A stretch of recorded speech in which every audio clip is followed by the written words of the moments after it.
Hello बच्चों, let's read our question and that is what are histones and what are their functions. हमें यहाँ पे बताना है कि हिस्टोन्स क्या हैं और इनका फंक्शन क्या है। सो जब भी हम हिस्टोन्स के बारे में बात करें, what you need to remember is first of all they are proteins. और प्रोटीन्स में भी ये किस टाइप की प्रोटीन्स हैं? ये globular proteins. Histones are globular protein और इन प्रोटीन में स्पेशलिटी ये है कि इनमें high content of basic amino acid होता है। High content of basic amino acid. और बेसिक अमीनो एसिड कौन से होते हैं? बिकॉज जब भी हम अमीनो एसिड के बारे में बात करें तो हमें एसिडिक और बेसिक अमीनो एसिड तो पता ही होने चाहिए, because they are very less and very easy to answer. So basic amino acids होते हैं लाइसीन एंड आर्जिनिन। तो जो हमारे हिस्टोन्स हैं वो लाइसीन और आर्जिनिन के बने होते हैं। लाइक जो मोस्ट ऑफ द कंटेंट है वो लाइसीन और आर्जिनिन का है। और बेसिक अमीनो एसिड की खास बात ये होती है that they are positively charged. ये कैसे चार्ज्ड होते हैं? They are positively charged.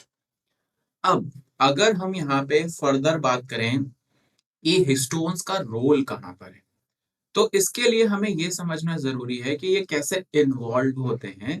तो जब भी अगर हम बात करें यहाँ पे during cell division, not during cell division, before cell division, chromatin जो होता है वो क्रोमोसोम में कन्वर्ट होता है और उसका एक प्रॉपर सीरीज है that chromatin first convert itself into this nucleosome. और न्यूक्लियोसोम से फिर बनता है सोलेनॉइड।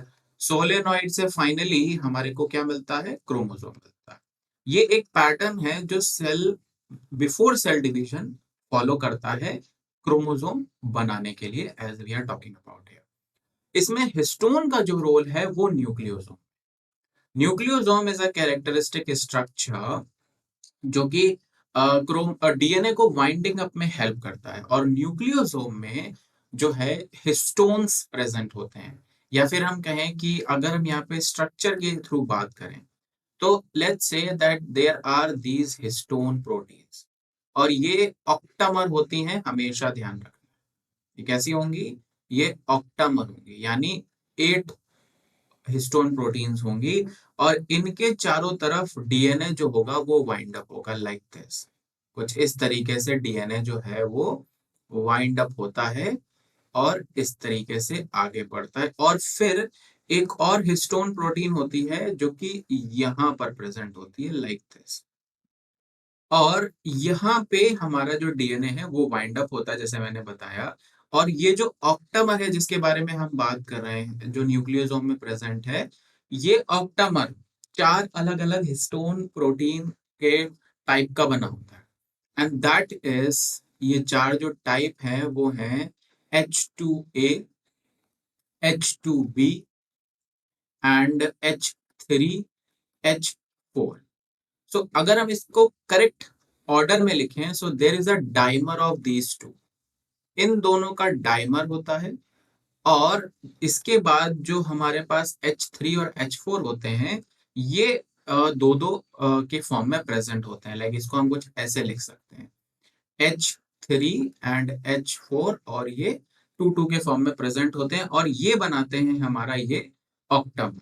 और ये जो आप देख रहे हैं ये होता है फिफ्थ टाइप, जिसे हम कहेंगे H1 हिस्टोन प्रोटीन।